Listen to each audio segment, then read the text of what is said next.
sampai nggak tahu kalau di Kalongan itu ada makam leluhur juga, tepatnya di tengah-tengah lahan produktif atau lahan persawahan. Kalau dengar ceritanya dari Mas Yunus tadi, makam tersebut makam Mbah Dipo ya Nang? Makam Mbah Dipo. Cuma saya belum tahu, makanya saya ajak Mas Yunus untuk nganter ke sana. Kita lihat maesannya. Jika maesan itu masih asli, nanti bisa diketahui beliau itu pernah hidup di masa kepemimpinan siapa, ataukah sudah masuk ke kolonial.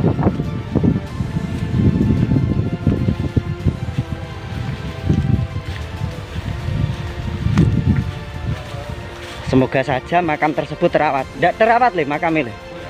Oh, tidak terawat.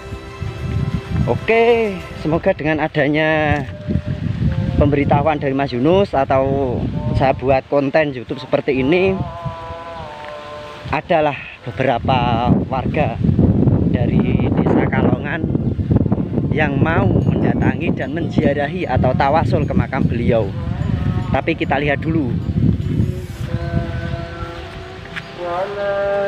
Semoga nanti adanya uploadan YouTube ini ada beberapa orang atau ada beberapa warga lapisan masyarakat mau memberi keterangan atau mau bercerita sedikit tentang siapakah sosok beliau sebenarnya. Wih leh, nengkrek munggah kui. Leh, kontakku ketinggalan itu. Geblek iki. Hah? Tenan ramu? Enggak munggah sih. Iya.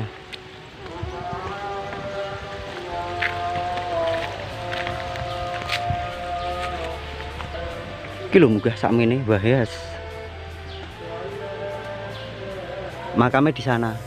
Keberadaan makam itu ada di bawah pohon itu. Nggak tahu pohon apa itu. Kayaknya pohon kendal sih.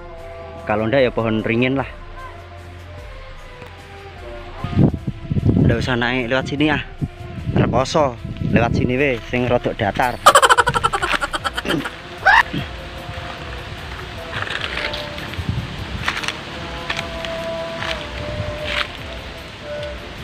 Dadak ono acara kontak ketinggalan, barang jan wis. Ono le. Duh, ora ono. Oh alah lah kontak tak gowo ketelingsut le yo ngapurane Kang Ne lah, karang ya wis tuwa, pikirane akeh. Dan ini sangat merepotkan dan meribetkan. Yes. Sepurone jebul ning gontas le. Aduh.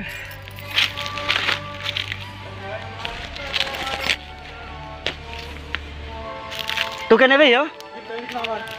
Sing ora patek munggah-munggah rono. Wis. Apa iki? Oh, walang sangit. Bismillahirrahmanirrahim. Engko nek arep mlebu ning makam meneng sik sedhelok ya lho ya. Tak ndonga. Maksudnya tak njaluk izin.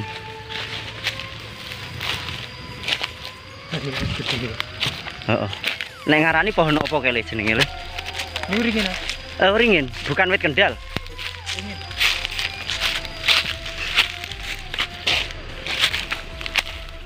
Coba nanti tak kaitke dengan peta Belanda. Peta Belanda yang menunjukkan bahwa desa Kalongan, lokasi titiknya sini itu ada makam kunone atau enggak. Tapi kalau ini benar-benar makam ya berarti peta Belanda itu harusnya ada. Wah iki dhewe salah mlebu iki le. Ora apa ya? Enggak bener. Alah yung. Lah jenenge blusukan ya wis ngene iki. Arep ngenalke makame leluhur. Mari tadi le. Saya aja mlebu sik le, tak nganu kirim ngan sik tak wasilah sik sedelok.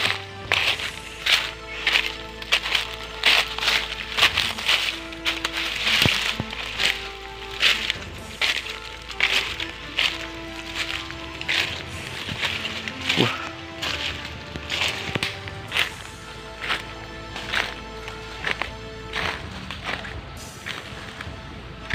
Oh iya. Sik le.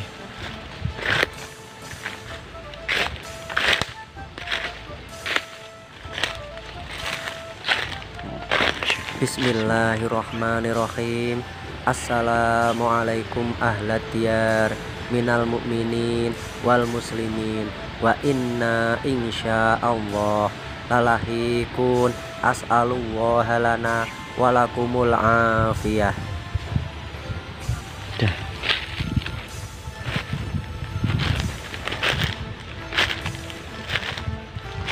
Assalamualaikum.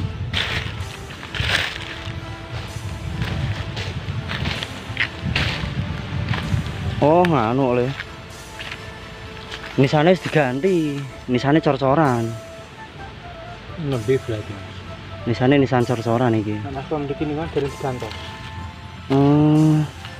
Sebenarnya mereka ada makan sekitar 9 orang. 9 orang.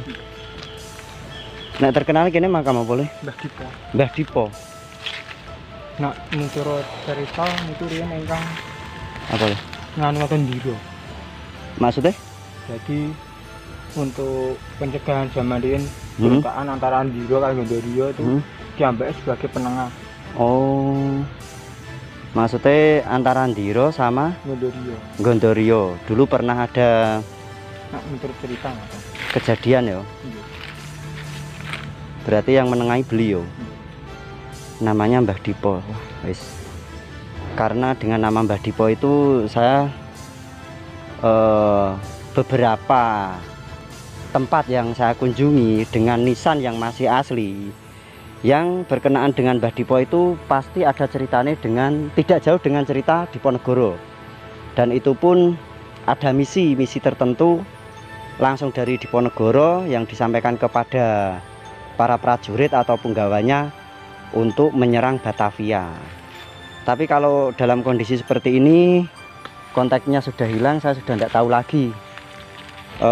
Tipe nisannya sudah diganti. Ini cor-coran bukan batu.